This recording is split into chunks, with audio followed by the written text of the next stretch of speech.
2022. Thanksgiving dinner. Jake Morrison sat at the head of the table, 40 years old, surrounded by 5 people who weren't his children but had become his children. Emma, 27, newly engaged. Tyler, 25, in his second year of med school. Sofia, 22, teaching 3rd grade. Lucas, 20, junior at State College. Mia, 17, high school senior applying to universities. They were laughing, telling stories, passing dishes, being a family. Sarah, Ryan's widow, now 52, sat at the other end of the table, smiling at Jake. 15 years. 15 years of this man raising her children. 15 years of him choosing them over everything else. The meal was winding down. Emma asked Jake to say something, a toast, a grace, anything. He'd been part of every Thanksgiving since 2007, but he never led the prayer, always deferred to Sarah, always felt like he was a guest, even though this had been his home for 15 years. But tonight felt different. The kids were grown, the promise was kept, and he had something he needed to show them. Jake reached into his wallet, pulled out a piece of paper, yellowed, worn, folded into a tiny square from 15 years of being carried everywhere. He unfolded it carefully. "I want to read you something," he said. His voice was steady, but his hands shook slightly. "Your dad, Ryan, made me write this in March 2007, 1 week before he died. He had a feeling. So he made me promise, and then made me write it down so I couldn't back out when things got hard." The table went quiet. Sarah's hand went to her mouth. The kids leaned forward. Jake cleared his throat and began to read. March 15th, 2007. Efab Ramadi, Iraq. "Jake, if you're reading this to my kids, it means I didn't make it home, and it means you kept your promise. I knew you would. You're the most loyal bastard I've ever met. I'm making you write this because I need you to have it. Need you to remember what you agreed to. Because when you get home and see 5 kids and realize what I'm asking you to give up, you're going to want to run. You're going to think, I can't do this. And I need this letter to remind you, yes, you can, and you will. Here's what I'm asking, brother. I'm asking you to give up your 20s, give up your 30s, give up dating, partying, traveling, being young and stupid. I'm asking you to become a father to 5 kids who aren't yours. I'm asking you to love Sarah like a sister and help her survive this. I'm asking you to trade your life for mine. That's not fair. I know that. But war isn't fair, and death isn't fair, and you're the only person I trust with this. So here's the deal. Here's exactly what I need you to do." Jake paused, looked around the table. Emma was crying already. Tyler had his jaw clenched.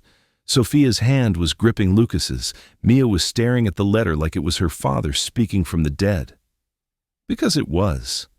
Jake continued reading. "First, move in. Don't just help out or visit often. Move into the house. Be there every morning when the kids wake up. Be there every night when they go to sleep.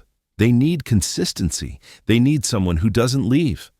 I know Sarah will say no at first. She'll say, 'You don't owe us anything.' She'll say you're too young. She'll feel guilty. Don't listen. Tell her I made you promise. Tell her you're not doing this for her. You're doing it with her. Tell her you're not replacing me. You're honoring me. Second, be a parent, not a friend. Emma's 12. She's about to become a teenager. Tyler's 10. He's going to be angry. Sofia's 7. She's going to cry a lot. Lucas is 5. He's going to forget me. Mia's 2. She'll never remember me at all. They need structure, discipline, homework help. Someone who shows up to every game, every recital, every parent-teacher conference. Someone who says no when they need to hear it, and I'm proud of you when they need to hear that.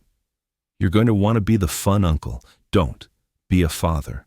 That's what they need. Third, don't try to replace me. Let them remember me.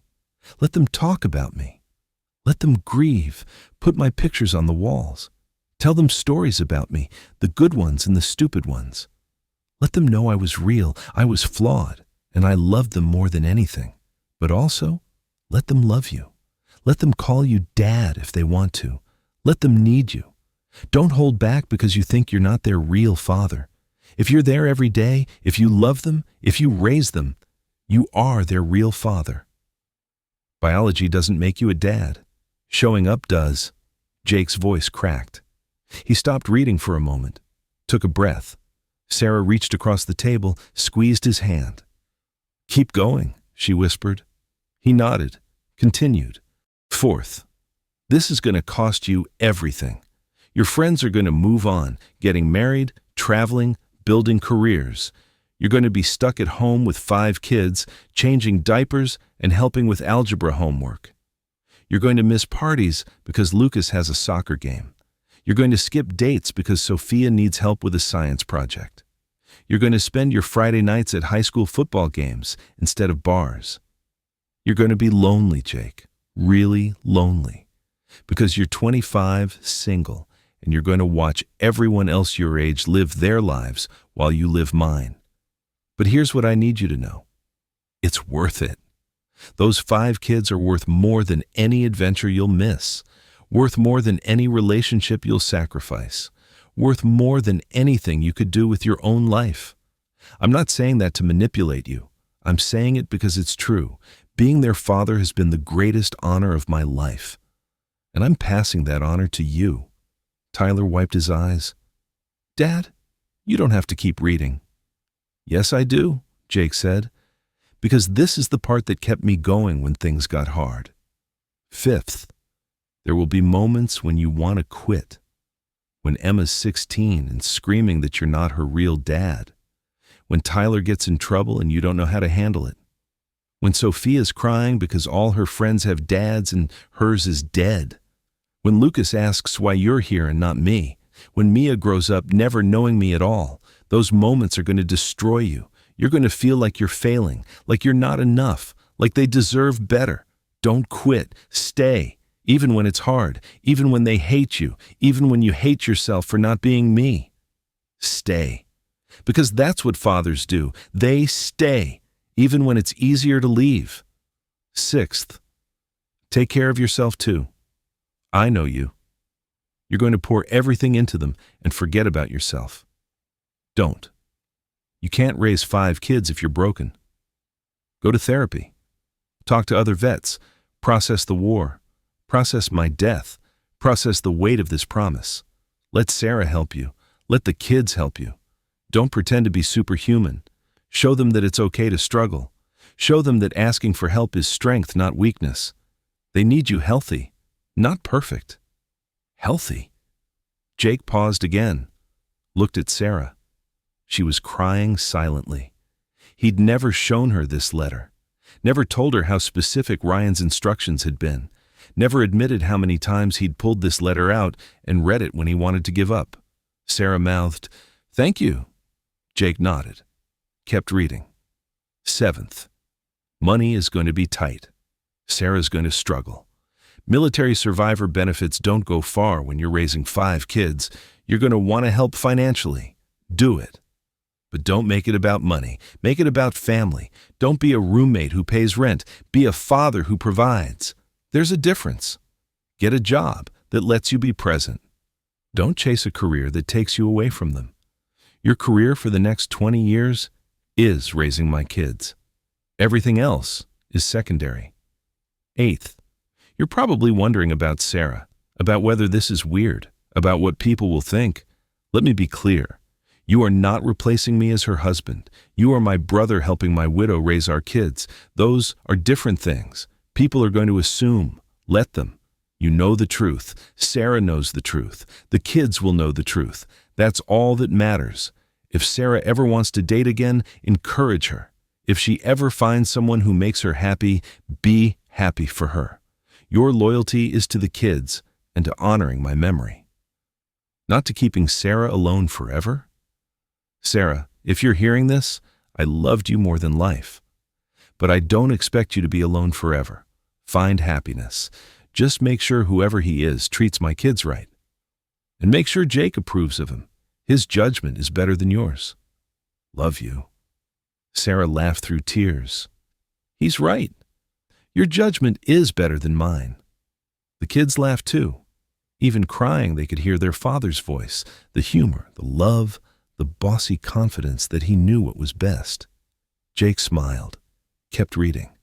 9th, about the kids specifically, because you need to know them.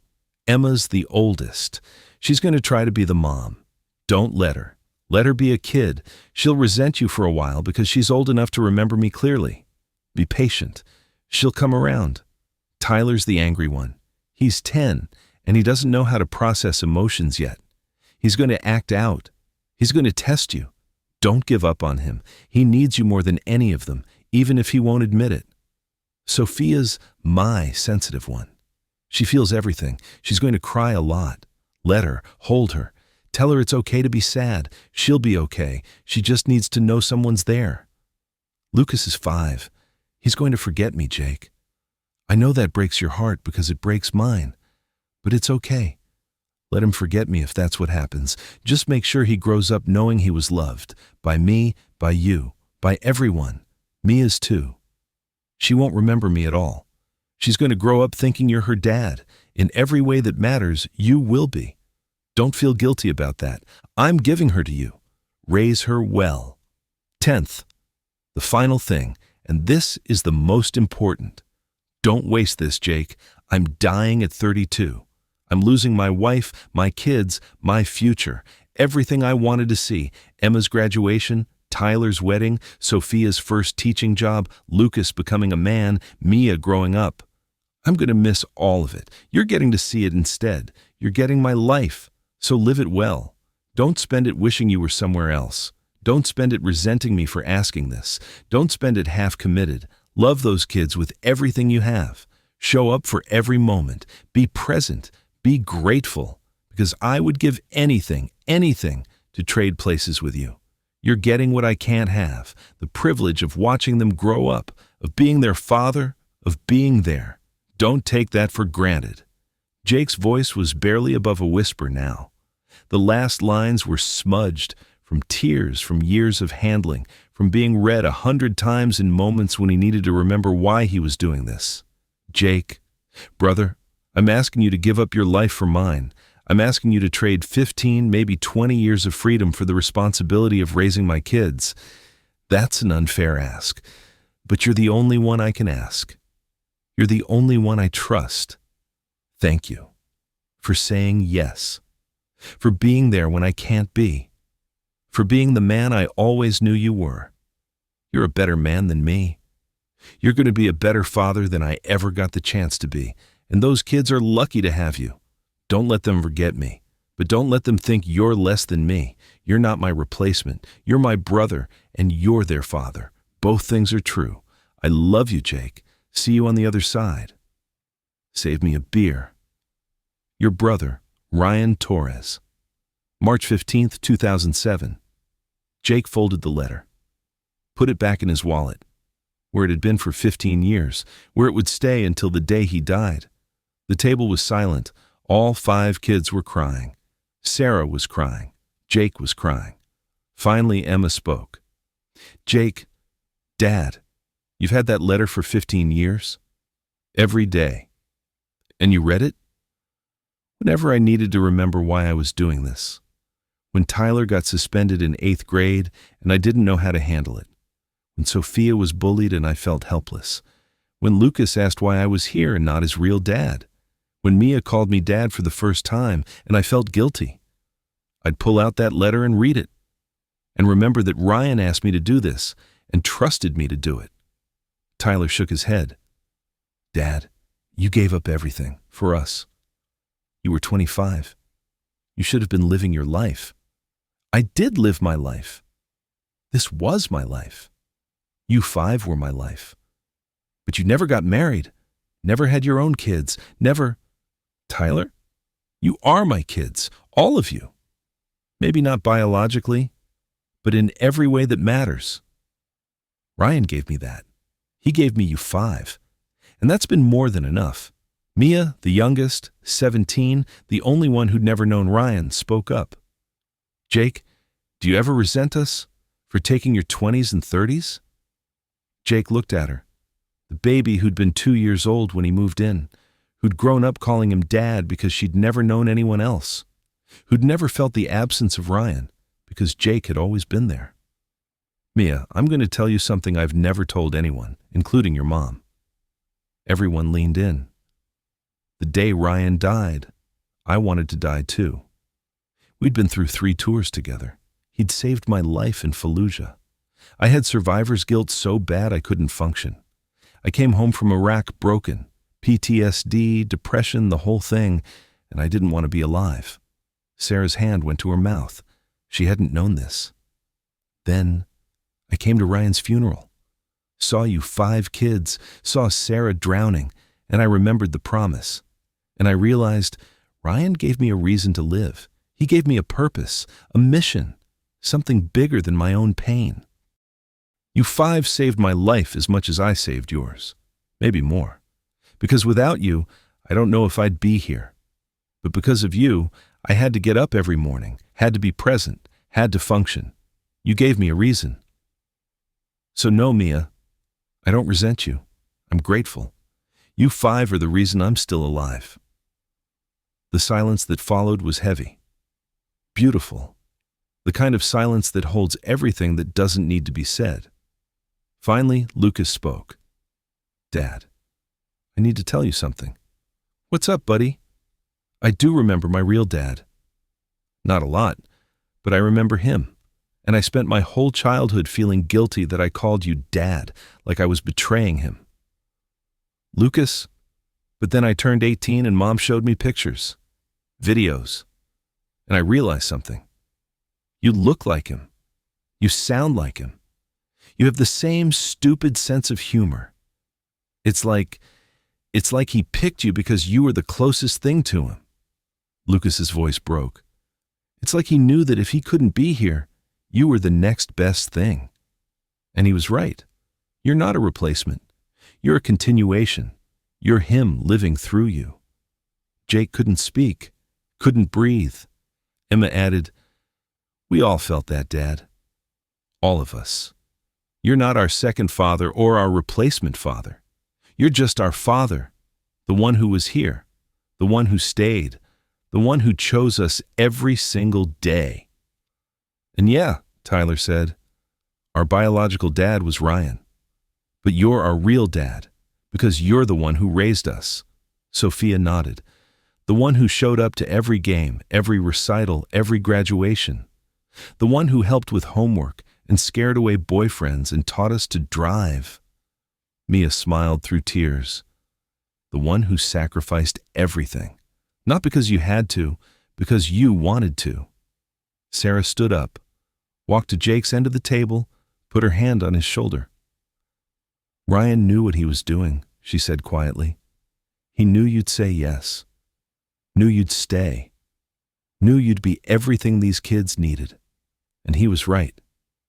You've been the most incredible father. Not just to them, but in general.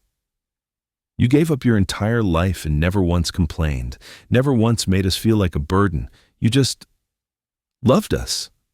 Ryan would be so proud of you, but not as proud as I am. Jake stood up, hugged Sarah, then hugged each of the 5 kids, his kids, the ones he'd raised for 15 years because a dying friend asked him to. They stood there, all 7 of them, holding each other. A family built on a promise. A family built on sacrifice. A family built on love that transcended blood. And somewhere, Jake imagined, Ryan Torres was smiling, drinking that beer, watching his brother raise his kids, and knowing he'd chosen right. Later that night, after everyone had gone to bed, Jake sat alone in the living room, pulled out the letter one more time, read it by the light of the Christmas tree they'd decorated earlier that week. 15 years. 15 years since Ryan died. 15 years since Jake promised. 15 years of raising 5 kids who weren't his but became his. The oldest was 27 now, engaged, building her own life. The youngest was 17, about to graduate high school, about to leave for college. His job was almost done. The promise was almost fulfilled. In a few years, all 5 would be adults, independent, living their own lives, and Jake would be in his mid-40s, alone, no wife, no kids of his own, nothing to show for his 20s and 30s except 5 people who called him Dad. Was it worth it? He looked around the living room, at the pictures on the walls, 15 years of birthday parties, graduations, holidays, normal everyday moments. At the world's best dad mug Tyler had given him for Father's Day when he was 16. At the framed photo of Ryan in his dress blues, watching over all of them. Yeah, it was worth it. Not because he was noble, not because he was a hero, but because Ryan had been right. Those 5 kids were worth more than any adventure he'd missed, worth more than any relationship he'd sacrificed, worth more than anything he could have done with his own life. Being their father had been the greatest honor of his life, and he'd kept his promise. Jake folded the letter, put it back in his wallet, and whispered to the photo of Ryan on the wall, "I did it, brother. Just like you asked. They're good kids, great kids. You'd be so proud." And in the silence of the room, Jake felt something he hadn't felt in 15 years. Ryan's presence, his approval, his gratitude. "Thank you," Jake whispered, "for trusting me, for giving me a purpose, for giving me them." Rest easy, brother. I've got this. Subscribe for more stories of promises kept, lives given, and families built on something stronger than blood, choice. Because the greatest love isn't the one you're born into. It's the one you choose.